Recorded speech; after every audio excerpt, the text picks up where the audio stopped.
Are you looking forward to create story highlights for your profile on TikTok? Then you're on the right video. Today I'll be showing you the step-by-step process on how you can easily create story highlights on TikTok. First thing first, move into your application TikTok. Make sure that it is up to date. Also, make sure you are logged into your specific account. Once you are logged in, now you need to move into your profile at the bottom right corner of the screen. If you have posted all of these videos, scroll down and move into any of the video that you want to add it as a story highlight. Once you're in the video, click on this three-dot icon. Swipe all the way to the left and click on Add to Story. Once again, click on your story at the bottom. Once the story has been added, click on it.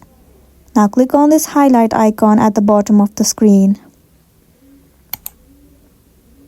Enter the name for the highlight and then click on Create. Wait for a while. Click on View on Profile. Now if you refresh the page, you will be able to see that your story highlight has been added to your TikTok feed.